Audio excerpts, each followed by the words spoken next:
विजयनगरा की एक खूबसूरत सुबह को अचानक किसी की बुरी नजर लग गई।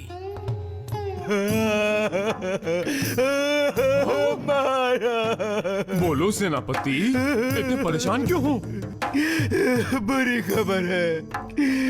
उत्तर से दिल्ली के शहंशाह हमारे राज्य की सीमा में घुस आए हैं। वो भी 20,000 सैनिकों के साथ। जब मेरी फौज में ही दम नहीं तो मैं उनसे क्या मुकाबला करूंगा? मैं अपना राज्य खो दूंगा। ऐसा कुछ नहीं होगा महाराज।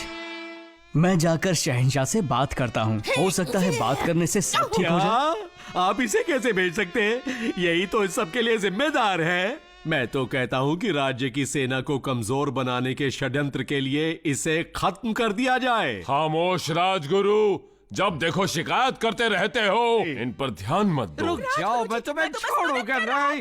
आगे जाओगे कहाँ? जल्दी जाओ रुको और मेरे राज्य को बचा लो। अपने कंधों पर पूरे राज्य को बचाने की जिम्मेदारी का भार उठाकर तेनालीरामन बिना झिझक के शहंशाह से मिलने चल पड़ा। ये कौन आ रहा है? मैं विजयनगरा के महाराजा कृष्णदेवराया द्वारा भेजा हुआ एक मामूली दूत हूँ। उन्होंने आपके लिए शांति का प्रस्ताव भेजा है। ओ उत्तर के महान शहंशाह। शांति? हाँ, बहुत अच्छे दूत। जितने ना समझ दिखते हो उतने हो नहीं। तो सुनो, तुम्हें एक नई महाभारत लिखनी होगी और इस नई कहानी के नायक हम होंगे। तुम्हें उसे 1 हफ्ते में पूरा करना होगा और उसमें हमारी, सिर्फ हमारी ही हुकूमत की तारीफ होनी चाहिए। अगर तुम कामयाब हुए तो हम शांति का प्रस्ताव कबूल कर लेंगे, लेकिन अगर नाकाम रहे तो मेरी फौज तुम्हारे राज्य को तहस नहस कर देगी। तुम आ गए। मेरे लिए अच्छी खबर लाए हो ना रामन? तेनाली ने कृष्णदेवराया को शहंशाह की शर्त के बारे में बताया, लेकिन उसके बाद वो और निराश हो गए। रामन, ये क्या कर दिया? ये काम नामुमकिन ही शहंशाह ने मुझे इस काम के लिए पूरे 1 हफ्ते का समय दिया है महाराज। मुझे कोशिश तो करने दीजिए। ठीक है तेनाली, मुझे तुम पर यकीन है।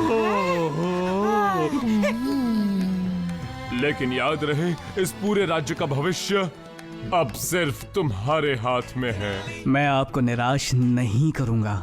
उत्तर के शहंशाह ने अपना डेरा डाल रखा था। उनका अहंकार दिन ब दिन बढ़ता जा रहा था।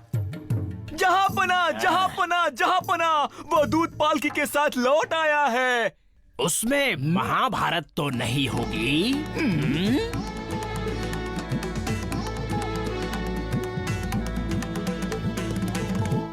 शहंशाह आला, मेहनत मशक्कत करने के बाद मैं उस महान गाथा को लिख पाया। बेशक ये वाली लिखी गई है आप पर। पूछो। मैंने आपको कहानी में एक धर्म राजा बताया है जो सिर्फ न्याय करता है। धर्मराज, क्या बात है। मैंने मलिका यानी आपकी पत्नी को बताया है द्रौपदी। बहुत अच्छे। लेकिन इस कथा में द्रौपदी के 5 पति थे। तेनाली की बातें शहंशाह को शूल की तरह चुभी और वो दंग रह गए। बस एक बुत की तरह बैठे रहे और उनके दरबार में हाहाकार मच गया। खामोश! मेरा हाथ नजर नहीं आ रहा। मैंने कहा खामोश। मैं चाहता हूँ इस कथा को जला दिया जाए इसी वक्त।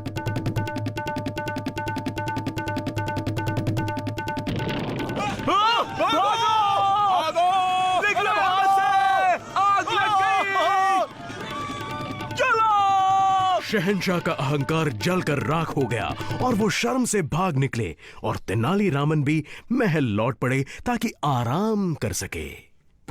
वाह तेनाली, तुमने कर दिखाया। शहंशाह आखिरकार शर्म के मारे भाग ही गया और मेरा राज्य अब फिर से सुरक्षित है। और उसकी वजह है सिर्फ और सिर्फ कुछ खाली पन्ने।